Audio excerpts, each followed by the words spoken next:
let's get to work now in NCAA football, although we'll ask him about a couple of other things. We go from NL Star, the sports cake, over to Teddy Covers, representing Las Vegas, Nevada. We got Teddy Covers here on our Tuesday morning. Teddy, how you doing?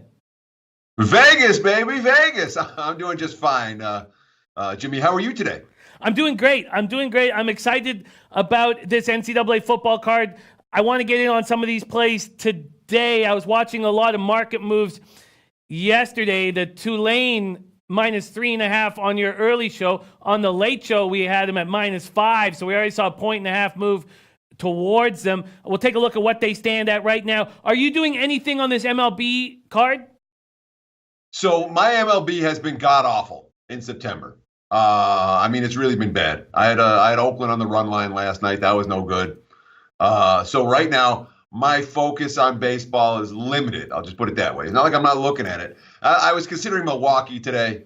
I thought the Brewers were probably very cheap against the Padres, but those are the type of plays that have been hurting me this month. So I'm going to take today off in MLB. Maybe tomorrow too. Honestly, I don't know that I'm going to do a lot in baseball between now and the playoffs. You talk about week 17 of the NFL. You talk about the final week of the MLB season. You talk about the final couple days of the NBA card. They're difficult handicaps. There's a lot more randomness in some of these results. So we'll see how much more baseball I do. I'm not going to do a ton more baseball. And the way that my week goes, the way that I have my week scheduled now is like Sunday, I'm doing a lot of college football work while watching the NFL. Monday, I'm doing a lot of the NFL work. So unfortunately, when it comes to Tuesday's show, like today's show, I'm not going to have a ton of different takes than I had compared to yesterday in college football because I haven't really dug in. Today's a day that I start digging in to all the stuff that I leaned and liked and sort of. And, so that's what I do on Tuesdays after I get off air here is we start digging college football. So unfortunately, I'm going to have a lot of similar opinions to what I had yesterday in college, but there were a bunch of games we didn't talk about. So I'm happy to go there, and I'm happy to talk NFL or MLB or whatever. But the one play in baseball that did lean to me was I thought the Brewers were priced cheaply, and those plays have been killing me all month. So I didn't pull the trigger. The short favorites are killing me. Well, I'm backing Paddock and the Padres' first 5 at +117. It's his last start of the season, and I like him. I like him a lot, so I'm expecting him to show some character and step up in this spot. I'm really expecting him to look good here. So that's my look on this card. I've got a few others, but let's focus on NCAA football. I had the treat of having Big Ragu and DJ Big Boss on my late show yesterday, and Drew Martin, in fact. So I got a lot of their looks, and I took notes, and I was really interested to hear what they were on. And they're on different sides. Which makes things a lot of fun. But some totals came into play that I want to ask you about, which can give us some different looks than what we talked about yesterday. Let's first start with our guy, Drew Martin, and let's talk about some of his looks here in the total market. Let me grab them right now. Here, okay, here we go. So one of his first looks is on this Air Force Boise game. This total has not moved. It opened at 55 -110. It's still at 55 -110. Air Force Boise. Drew was very interested in Boise's ability to air the ball out, something we haven't seen in the past, and he likes the over 55 at -110 Air Force Boise. What do you think of that look? So conceptually, it makes a ton of sense. All right, Air Force is not built to stop elite wide receivers. That's the one real defensive weakness they have. They're not going to get manhandled at the line of scrimmage. They do not have top-tier speed or talent in the secondary. So a team like Boise, in theory, is supposed to be able to chuck the football all over the field against them. And the Broncos have been able to do that in recent meetings. But when you're playing Air Force, or Army or Navy for that matter, when it comes to the service academies in general, there's not a one of them that's looking to do anything in terms of pace except for slow the game down as much as humanly possible. Air Force is going to run 34 seconds on the 35-second clock, on every snap. Their drives are going to be 15 plays, 73 yards, settling for field goal. That's really worries me about Air Force is these long, these 7-minute drives. They end up with 3 points and they end up punting and pinning them back deep. That's what the Falcons want to do. That's their game plan, is shorten the game. So I don't like to bet overs in those type of situations, even though Boise certainly has a matchup edge against Air Force with their passing game. Interesting. Okay, so we're starting not a full vouch, but understanding where Drew is coming from. All right, let's move on to Drew's next total. It's another over. It's ULM Iowa State. Let me pull it up right now. ULM Iowa State over. So many games on this card. Come on, jump out at me. If it's not jumping out at me, I'm just going to ask you about it, and I'll pull up the number in a second. ULM Iowa State over. Sure. So Iowa State's not an over team. I mean, they're anything but an over team. It's not an explosive offense necessarily. Their defense is loaded. They're going to dink and dunk their way down the field on a pretty consistent basis. So I'm not like in one of these situations where I'm dying to be betting Iowa State games over. This total's pretty low, however, as we talk about it. So when we're talking about these lower totals in college football, there's certainly a case to be made for betting some of these games up and over the total. Monroe's not a squad that I've got an automatic take off the top of my head in terms of pace. That's something I would have to look at in order to get involved with. So honestly, it's not one that I've got a strong opinion on the get-go. I know this, Iowa State's not a team I'm excited about betting overs with. That's an under team. And if you're going to get me to the window with an over on an under team, you know, a team that I trust their defense and I don't see the explosive ability on offense, you know, when the playmakers aren't there, but the defense is making stops and the pace isn't there, you know, that's an under team. And the only way I'm playing overs in an under team game is when the total's super low and I know their opponent can control pace. This isn't one of those spots. So, no, I mean, no strong opinion. I'm not going to talk you out of it, but it's not anything that's on my radar. All right, not on the radar right now.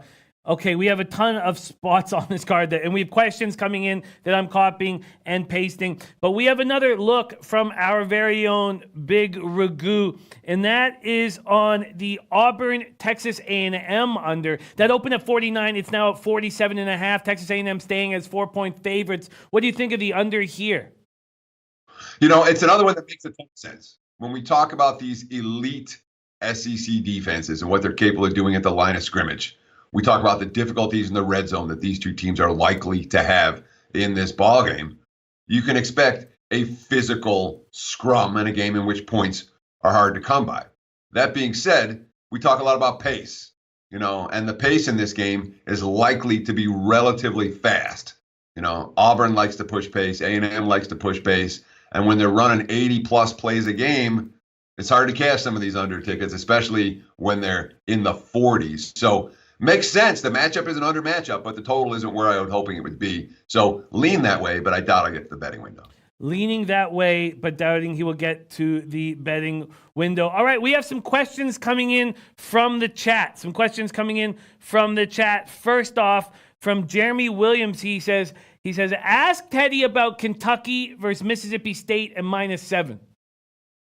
So it seemed high, 7.5. It opened 7.5, and I'm like, that seems really high.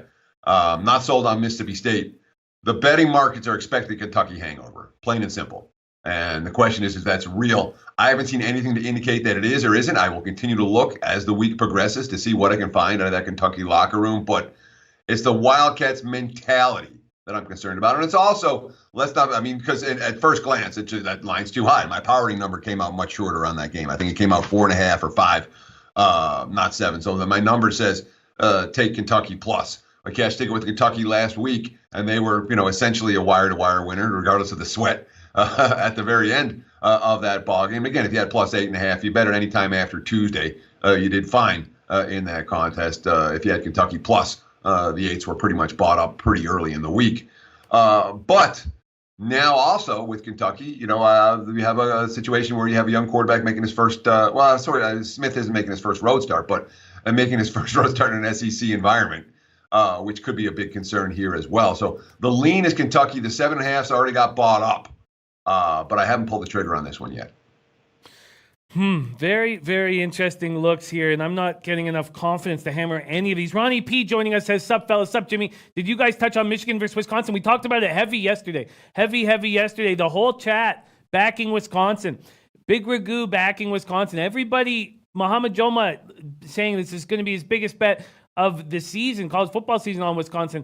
And then Teddy B and Teddy Covers are both on Michigan. That's where we stand there. We broke it down for a long time. We'll get back to it. Actually, we should probably take a look at what the number is, but I've got some questions I'm going to ask him quickly from other cappers in the chat. First off, from Casano Magic says, can you ask Teddy what he thinks about the Temple game?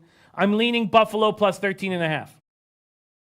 So, and I do want to talk about Michigan, Wisconsin. I mean, I bet Michigan plus. I gave that out to my clients at plus 3.5. That's handicapping 101. It's buy low, sell high. And I'm buying low with Michigan and I'm selling high with Wisconsin. And that, to me, is the fundamental issue for that ballgame. When it comes to Temple Buffalo, again, you want to buy low, sell high. Here's Buffalo. They're off a really bad showing, in a game where, oh, my God, how do you get beat by Liberty? Terrible game for Buffalo. A week after, they played competitively at Penn State for a half into the third quarter of that ballgame. But Buffalo was a team. There's a handful of teams in college football every year. We talk about how the power ratings from one year to the next stay basically the same. You make adjustments, 2, 3, 4 points.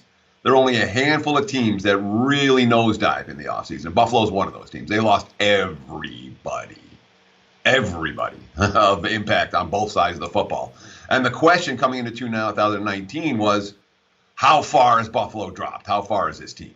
How far down are they? They went and played competitive ball at Penn State. You say, oh, maybe they're not that far down. Maybe Leopold got something. He didn't take another job for a reason. That's why he likes it in Buffalo.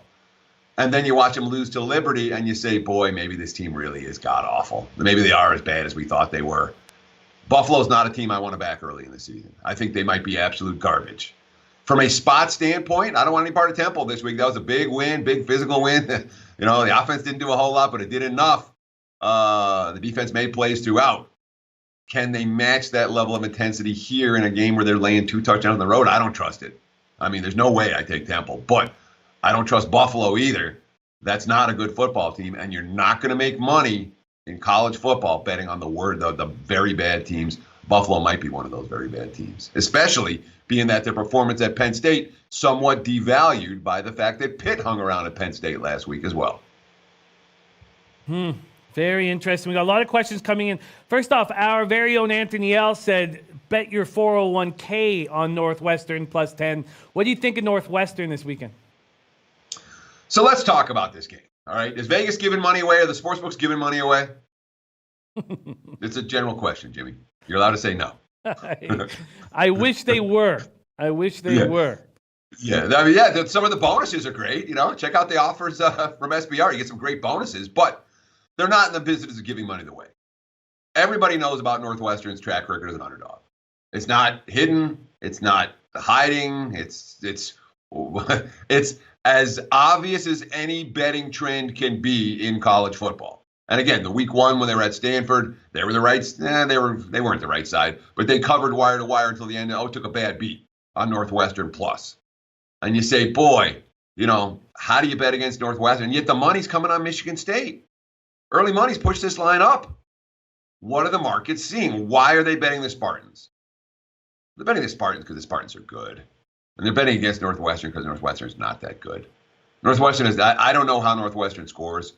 And I know, look, the trend bettors, every one of them is going to be on Northwestern. And everyone that laid with Michigan State last week was wrong side. There's no groundwell of support. We know where all the public money, this is going to be one of the, if not the most popular public underdog this weekend in college football, which doesn't kill you. Popular underdogs can and do cover in college football. But more often than not, the popular underdogs tend to be a problem. And when everybody sees something and the wise guys are betting the other way, you want to pay attention.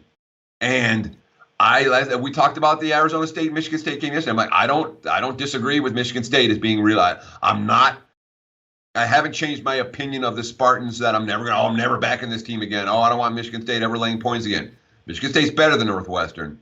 I lost backing them last week, and I'm not going to get back to the window with them here. The price isn't right, but I wouldn't be surprised at all to see Sparty lay a beat down on this team. Michigan State, they're the better squad. Interesting. What a fascinating game that's going to be. Some other games coming in and questions being asked. Polo this, polo that. I will copy and paste this, and I will go into the forum office and ask for you. I've copied and pasted that. Cassius Thomas has asked about Louisville, Florida State over. What do you think? It opened at 60, now it's 61, Teddy. Oh, I wouldn't talk you out of that one. We don't know yet who's going to play quarterback for Louisville this week, but there wasn't a whole lot of drop-off between Pass and his backup last week. The markets, when Pass was announced as out, you know what the markets did there? We don't care. Kind of like what the markets did with Eli this morning and Daniel Jones. You know, Eli's bench, the rookie's coming in, and the markets go, yeah, they're power rated the same. Even with the rookie making his first road start, which I thought was kind of funny. But it was the same story with Louisville. With the story with the two quarterbacks not making a big adjustment. You know, Kentucky, the markets made a modest adjustment. I thought that was too much, perhaps, and it was. Being that Kentucky covered wire to wire, I think the adjustment was warranted. But, you know, you do see these games where the QB has a big impact on the line. Louisville is one of them. I haven't heard yet whether Pass is going to play. I do think that this Louisville team is going to be putting up points. And I look at Florida State and some of the defenses they played. You know, they moved the football against Virginia last week. This defense is a notch or two downs from Virginia. So I wouldn't be surprised at all to see that be a relatively high-scoring game. And there's no buzz on the over for these two teams yet. That's a stout look. I like that look. It's not one that I had thought about before we started talking about it. The more we start talking about it, the more it makes sense to me. That's what I'm going to investigate today. Yeah, a lot of work needs to be done on this card, but man, it's so much fun. We have Big Boss talking about Ole Miss Cal, saying Ole Miss defense is stout. You have an angle on this Ole Miss Cal spot? Cal's defense is stout. You guys seen Cal play the last 2 years? That defense is insane. It's by far the best. I mean, I think it's better than Utah's. I think it's by, I can't say it's by far the best in the Pac-12. It's pretty darn close. I haven't seen anyone move the football against Cal yet. Ole Miss or not.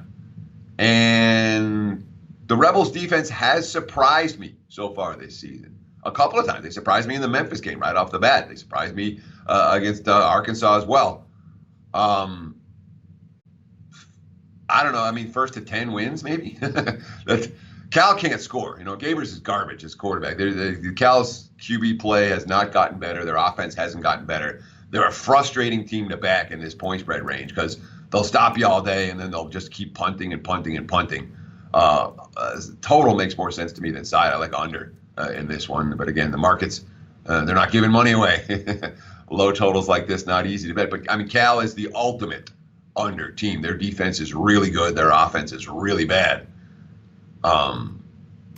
If you like Ole Miss, I mean, I wouldn't talk you out of it. The West Coast team traveling east for a weird little game. The betting against the Pac-12 has made a whole lot of sense again so far this season. It's not, and the Pac-12 has 6 teams in the top 25, which tells you how stupid the top 25 actually is. It's not one I talk you out of. But under to me makes a little bit more sense than side. We're going to move with our guy, Raymond. He has a question. Hammer your questions in. We will talk about them. And Rick Rodriguez, I will get to yours as well. Raymond wanting to know what your feeling is on Boston College Rutgers. Boston College, 7-point favorites on the road. It has moved to 7.5 at UWager, Intertops, Heritage. Still 7 at Bet Online, Bookmaker, Pinnacle. This total shot up. Pinnacle opened it up at 52.5. It's now 57.5 and still juiced to the over. Teddy, Boston College Rutgers. So if I'm playing, I'm laying. I think it's a solid bounce back spot for BC. I think they can manhandle Rutgers at the line of scrimmage. The Scarlet Knights are not going to compete with teams that are big and physical up front. We saw that very clearly in the Iowa game. They had no chance. That game was over at kickoff. It was over on the first drive. And okay, that was away from home and all of that. It's not like Rutgers got a great home field edge.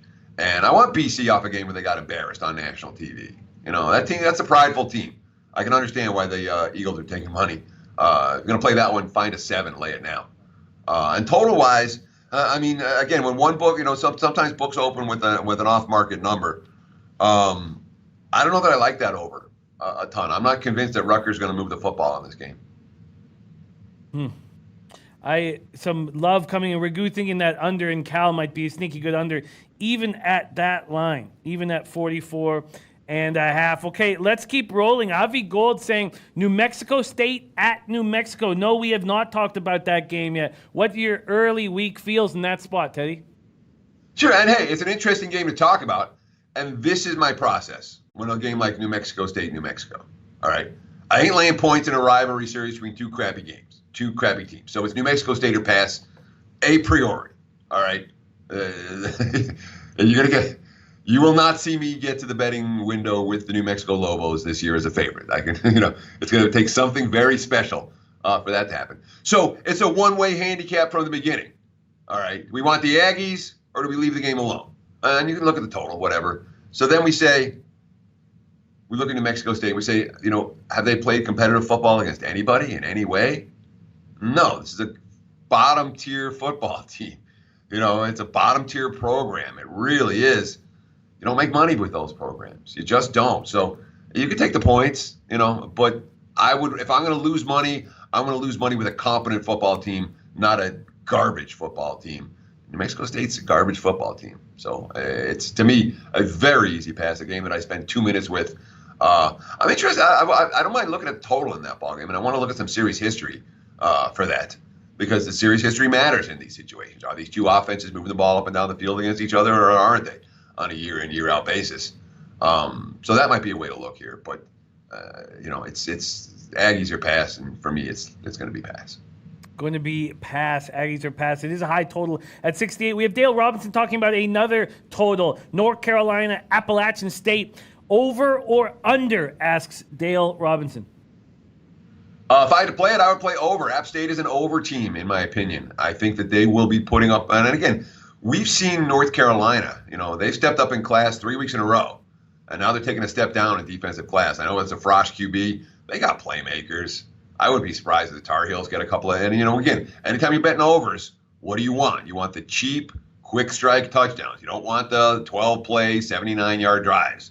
You want the 2-play, 77-yard drives where it's boom, OBJ to the end zone last night. That's what you're looking for with overs.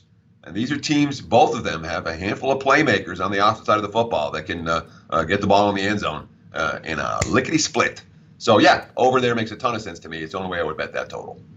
The over is the spot there. Comic Ricky with some questions as well. It is Comic Ricky's son's birthday today, Teddy. Comic Ricky's son's birthday, and he has asked for a birthday pick, and this was something that Loshak made so special, and he was so spectacular with it, and I just can't follow in his footsteps. The guy was magic, and so I would like to pass that pressure on to you, my friend. If you were giving Comic Ricky his son's birthday celebration birthday pick, what would be the look on this card? Oh, it's easy. Again, it's a game we talked about, and we're going to keep talking about it all week. Michigan plus 3.5. Buy low, sell high. The concept is really simple. That's the play. That's the birthday play. Happy birthday. Please, I hope your son has a great day. And bet with your head, not over it. But I think that'll give you a chance to get the birthday party money back with the Wolverines plus. There it is. I can't wait to watch that game with you on one side and everybody else on the other. I can't wait. You do have Teddy B rolling with you, who's great company. So you do have Teddy B rolling with you. All right, Robert Black, and we will hit that Texas game, although we did hammer it yesterday. We will touch on it for our Rick Rodriguez, great guy, longtime OG low bagger. But Robert Black saying, any thoughts on Georgia State versus Texas State? Any early Tuesday thoughts on that game, Teddy Covers? No, I don't have a ton of thought. I know this.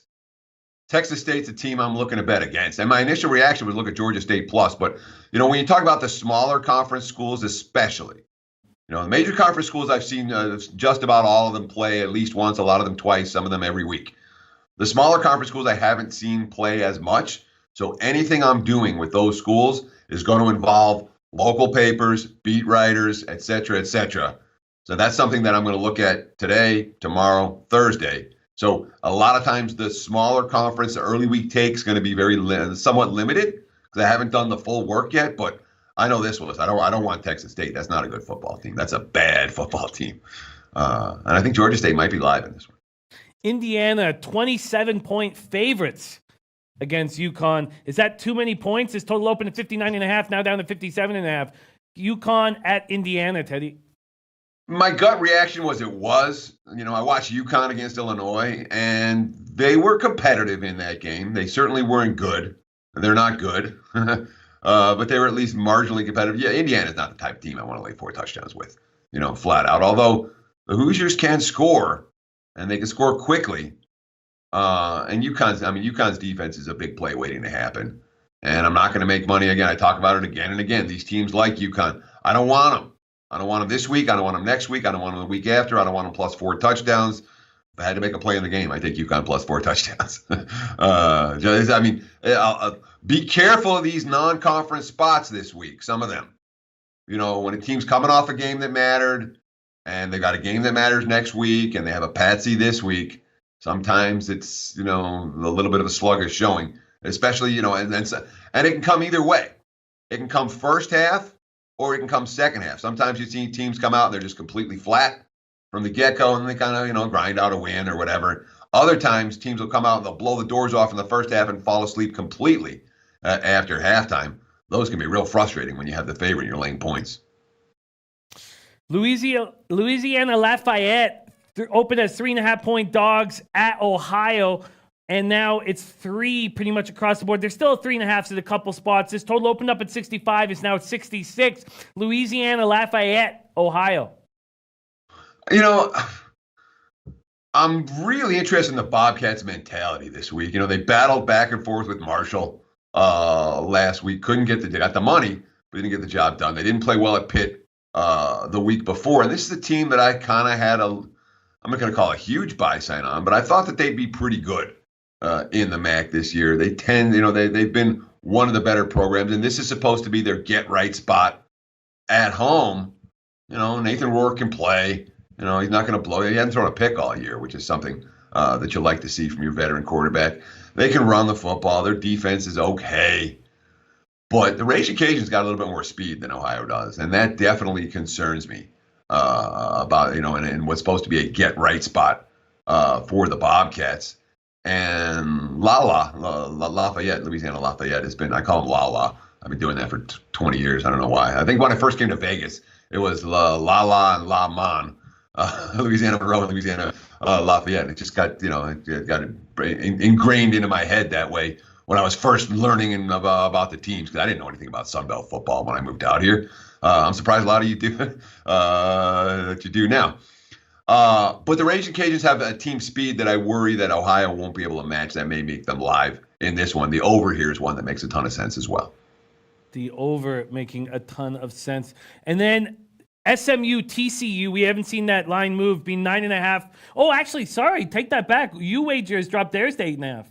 So everybody at 9.5, but UWager just dropping at 8.5. SMU TCU, Teddy. So I like this SMU team flat out. I like them. I think that you're going to make money with that squad. The quarterback play is really good there. You got Bichelle. It's a second year at Dyke's offense.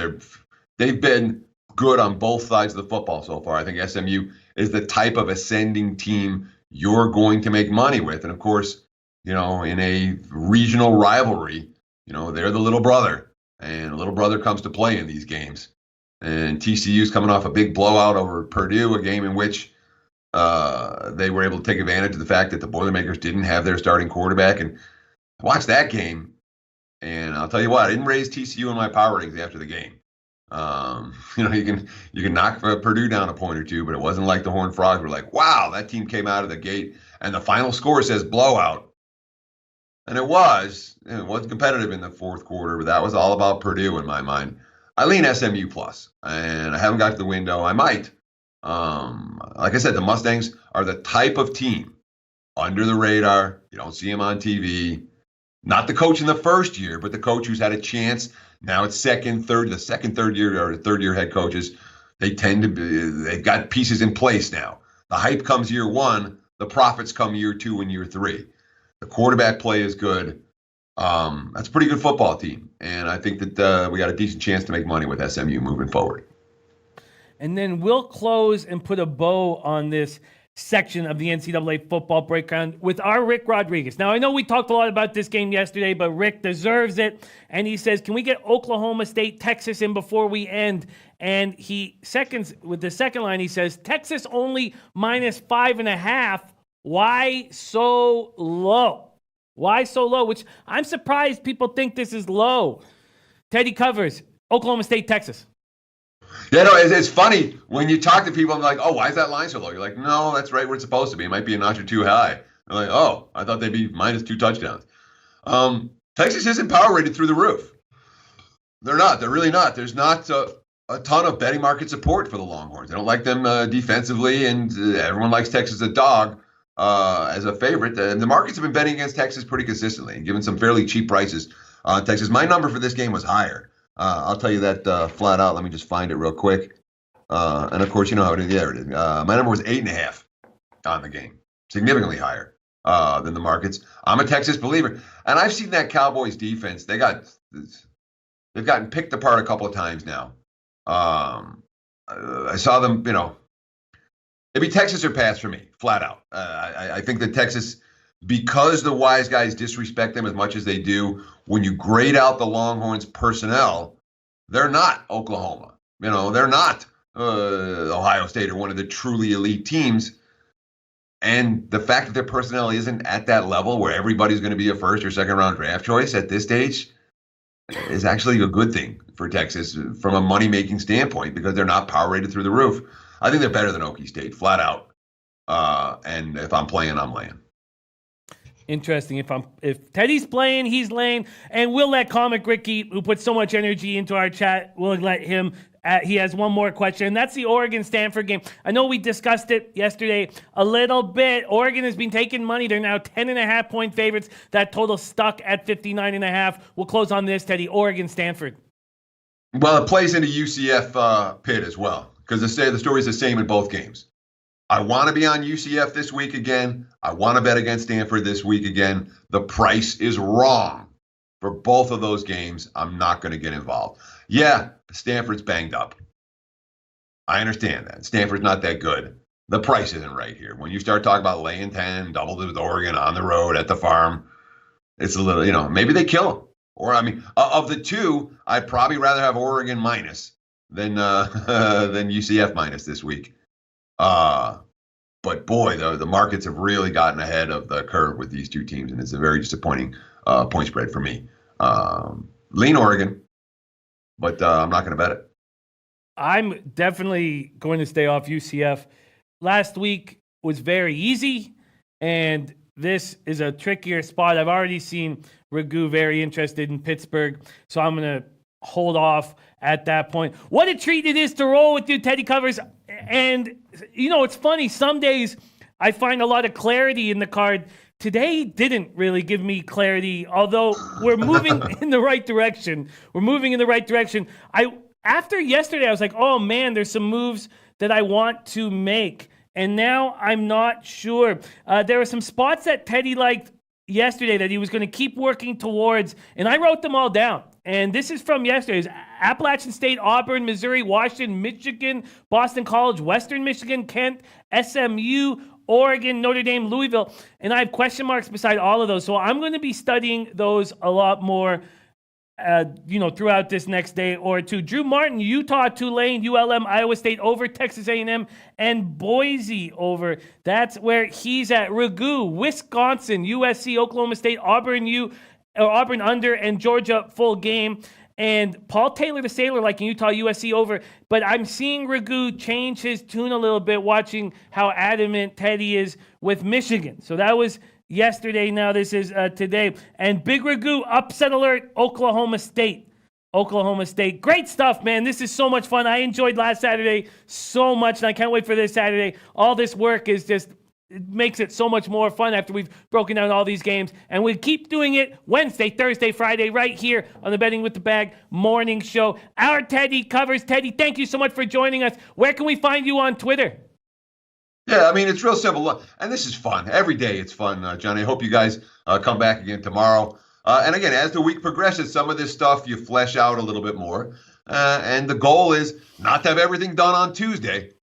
You want as much as you can done on Tuesday, but as the week progresses, we'll have some more strong opinions for you, I'm sure. You can find me on Twitter at Teddy_covers. Heck, we're tweeting all weekend, and a lot of times we're tweeting all day during the week as well. So thanks for watching, guys. Appreciate all the questions and comments and all the great feedback. Now, I'm telling you, man, low bet, the energy for this show is as positive as I've seen for anything on the internet. Thank you guys for making it so fun to be around.